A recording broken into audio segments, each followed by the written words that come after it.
So if I had to guess, I'd say you're probably doing too many pressing exercises as part of your COVID-19 at-home exercise program.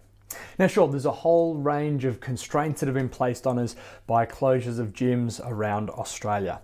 And we've adapted by coming up with our own ways to exercise, either just exercises we've thrown together in a workout to do at home, maybe something we've seen on Facebook or Instagram. But there's a chance that some of these exercise programs you're doing and some of these workouts that you're following could be doing some damage to your body. Now, of course, it's infinitely better to do something than nothing. So if you're doing something, great, stick with it. But with a couple of little tips, you can make sure that there is balance in your body and balance in your workout to make sure you come out of COVID-19 in better shape than you went in. So the biggest issue that we're seeing with people is that they're doing too many pressing exercises. And this is because, well, they're really easy to do at home. Movements like push-ups and burpees and dips, maybe handstands. Do these sound familiar? Do you feel like you're doing a lot of these? Then this video is for you. And the reason we do these is because they are easy to do. Maybe you have a set of dumbbells and a barbell, so you're doing some overhead pressing movements too, maybe even some bench press. This applies to you. So let's first explore why maybe doing too many pressing movements could actually be doing you some harm. And it's because all the muscles in our body work in partnership. So our quadriceps extend our knee, our hamstrings flex our knee. The muscles of our upper back, they pull our shoulder blades together, whereas the muscles of our chest, they pull our shoulders forward. And in the arm, your biceps flex the elbow and your triceps extend the elbow. And just like any good relationship, they work best when they are evenly working, when they have an even amount of responsibility each. So if your quadriceps are working, your hamstrings should do some work too. If your chest is doing some work, so should your upper back. If your triceps are doing some work, so should your biceps. And of course, the issue is if you're doing too many pressing movements, you're overusing certain muscles around the arms, around the torso, which means you can end up with a raft of negative health effects. So too much pressing can lead to several musculoskeletal problems. If you have a single muscle group that is working harder than its opposite number, you can have changes in your posture like rounded shoulders, you can have excessive muscle tightness, and that can lead to things like musculoskeletal injuries, overuse injuries, and joint pain. Now, of course, if you're spending a lot of time now working at home from your home office, maybe you're watching TV, you're spending a lot of time in front of Netflix, you're going to be in an even more rounded forward sort of posture. If you combine this with the extra pressing that you're doing as part of your exercise program, these problems are going to be exacerbated. So we know that too much pressing can lead to some issues for your health. Changes in posture, some sort of musculoskeletal injury, some sort of joint injury and pain, but it can also impact your health. Well, how's this the case?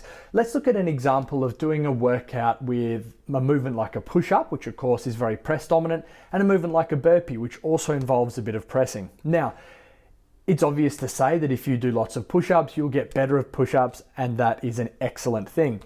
However, you're training a very certain and a very narrow element of your fitness, and it's something called localized muscular stamina. This just basically means that you can do push-ups, you can keep doing push-ups for longer without getting fatigued. Like I said, this is a great thing, you're getting better at push-ups. But there are other elements of fitness that we need to be working on as well. We need to improve things like your cardiorespiratory endurance, your cardio fitness. And you say, well, I'll just add some burpees to my push-ups. Now, ordinarily, this would be okay. Doing burpees is a great cardiovascular exercise. It's going to improve your cardiovascular fitness. However, if you're doing push-ups and burpees, because they both involve a pressing type movement, what you're going to get is an over-fatiguing in the muscles involved in doing that press, which means that you won't be able to get the same intensity that you normally would with your burpees, and therefore it will just train that localized muscular stamina, and you'll miss all of those amazing cardiorespiratory endurance benefits. So if you do want to improve your cardiorespiratory endurance, a great way of doing that is to use alternating and conflicting muscle groups. Maybe you do some upper body exercises, then you go straight into some lower body exercises. Maybe you do some pressing and then you go into some pulling.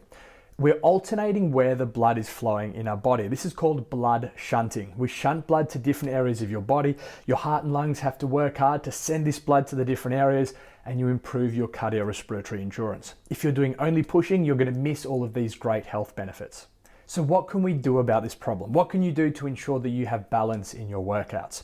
Well, firstly, and the most obvious piece of advice, keep following the program that you were following pre-shutdown. And this works especially well if the program that you were already following was well balanced, good, a balance between different muscle groups and good balance between different elements of your fitness. Now, this may be difficult for you because you don't have any equipment, or maybe you have just a couple of dumbbells or something lying around at home, but that's okay. All of the movements that you can do with equipment, there are alternatives and there are modifications you can make even if you have no equipment at home. You can check out a resource on the Range of Motion website. If you head to rangeofmotion.net.au and then click on the resources tab, the third item down there will give you a full rundown of how to make all of these modifications. If you're not going to continue your normal exercise program, just be aware that if you're cherry picking exercises and workouts from Instagram, from Facebook, just make sure there's a good balance of pushing and of pulling exercises.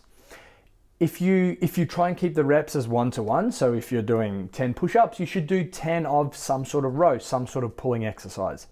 It's a good rule of thumb. If you can keep that balance, it should keep your musculoskeletal system nice and healthy. So with just this small amount of understanding of how your body works and a real basic knowledge of exercise programming, you can make sure that not only do you come out of this shutdown in as good a shape as you were before going in, but maybe you'll go back to the gym with your health, your fitness, and with your overall well-being in even better shape. So make sure you have a balance of pushing and pulling. Not too much pushing, it can lead to a raft of health effects. Keep the balance there and you will come back healthy.